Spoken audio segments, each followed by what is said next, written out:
तो आपको पता ही होगा टेम्परेचर के डिफरेंट डिफरेंट स्केल्स होते हैं, जैसे में केल्विन होता है, फारेनहाइट होता है और क्या होता है डिग्री सेल्सियस।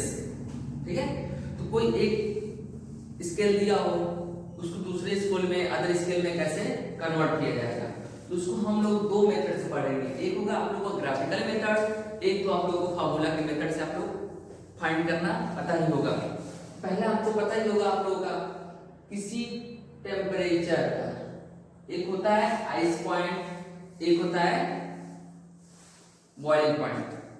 ठीक है, जिससे आइस का मेल्टिंग पॉइंट होता है 0 डिग्री सेल्सियस और उस वाटर का बॉइलिंग पॉइंट होता है कितना 100 डिग्री सेल्सियस। एक स्केल हमारे पास है सेल्सियस,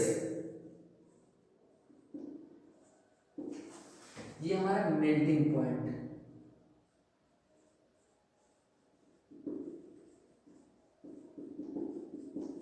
मेल्टिंग पॉइंट होता है उसका 0 degree Celsius ice. Water boiling point कितना होता है 100 डिग्री सेल्सियस, और किस स्केल में होता है सेल्सियस में। जैसे अगर आप लोगों को पता होगा फारेनहाइट, फारेनहाइट का ये स्केल होता है जिसमें मेल्टिंग पॉइंट आइस का होता है 32 फारेनहाइट। कितना होता है 32 फारेनहाइट, और उसका बॉइलिंग पॉइंट होता है 212 फारेनहाइट। 212 फारेनहाइट, इसका स्केल है फारेनहाइट। एक अदर स्केल आप लोगों को पता होगी केल्विन। केल्विन में आइस का मेल्टिंग पॉइंट होता है 274 सॉरी 274.15 273.15, और इसका बॉइलिंग पॉइंट होता है 374.15। ये इसका क्या है जिसमें केल्विन में है, केल्विन में। ये तीनों स्कूल जनरल में पता ही होगा स्केल के बारे में आप लोगों को। जैसे आइस का मेल्टिंग पॉइंट होगा 0 डिग्री सेल्सियस, उसका बॉइलिंग पॉइंट होगा 100 डिग्री सेल्सियस। वही फारेनहाइट स्केल में आइस का मेल्टिंग पॉइंट 32 फारेनहाइट और उसका बॉइलिंग पॉइंट होगा 212 फारेनहाइट।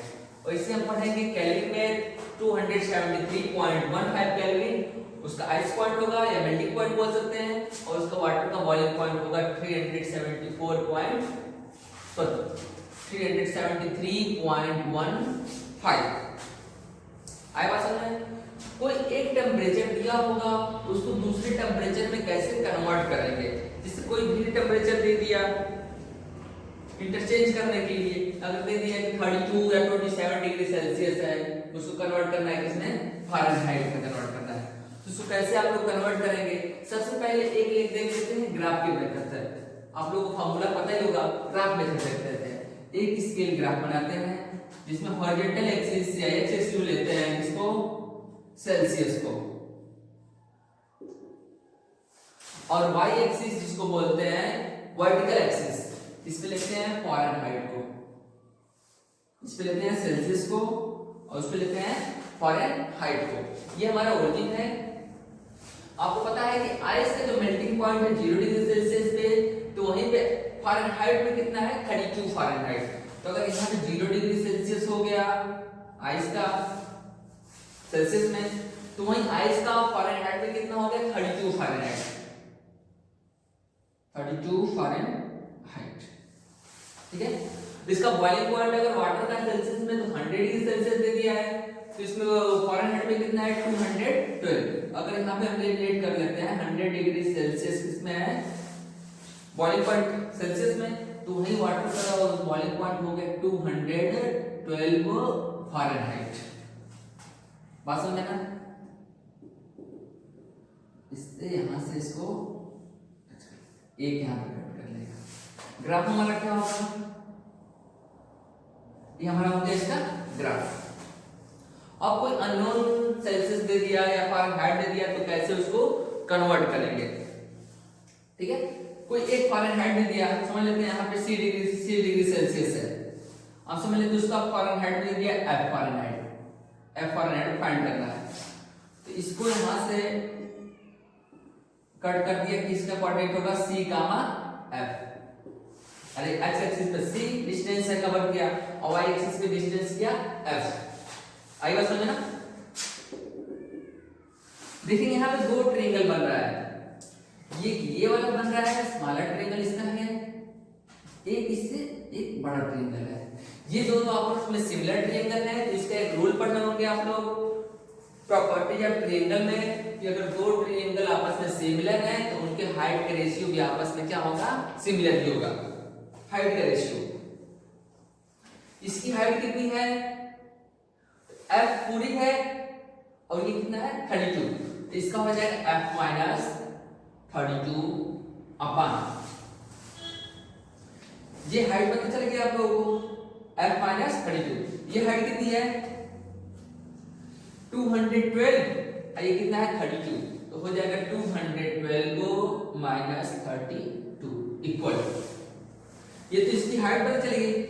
अब इसकी हाइट, ये छोटा वाला ट्रायंगल, इस ट्रायंगल की हाइट कितनी हो जाएगी c माइनस 0, ये पूरी वैल्यू c है और ये 0 है, इसकी हो जाएगा c माइनस 0 अपॉन इसकी हाइट कितनी हुई 100 minus 0, 100 minus 0, 100 degree Celsius minus 0 degree Celsius. Solve कर लेते हैं, f माइनस 32 अपॉन 212 माइनस 32 कितना होगा 180 equal to c upon 100 minus 0, 100 minus 0 की वैल्यू कितना होगी 100। सॉल्व कर लेते हैं, 0 0 कैंसिल आउट हो जाएगा, 2 5 जा 10 और 2 9 जा 80, क्या होगा f minus 32 upon 9 equal to c upon 5, जिसको आप लोग जनरली में आप लोग लर्न होगा c upon 5 equal to f 32 upon 9। ये आप लोगों का होगा फॉर्मूला के बेस से हो गया, ग्राफ से भी होगा। एक आप लोग जनरल फॉर्मूला बता रहे हैं, किसी भी डिग्री सेल्सियस फ़ारेनहाइट या केल्विन को कैसे कन्वर्ट करेंगे, सब फार्मूला के लिए वो लागू होगा। पहले जिस सेल्सियस में या जिस फ़ारेनहाइट या जिस स्केल में, समझ लेते हैं जिस स्केल में किसी को रीड करना होगा वहां पे लिखेंगे उसका रीडिंग स्केल,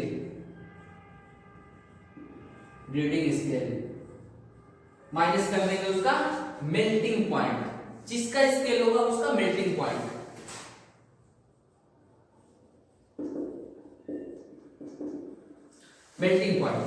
ठीक है, upon difference of boiling point and melting point, differences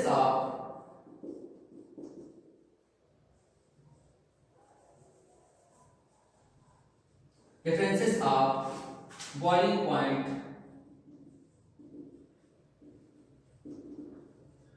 and melting point,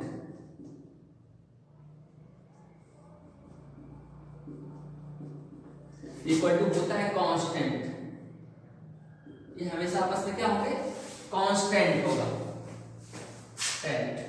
constant. आई बात समझ में?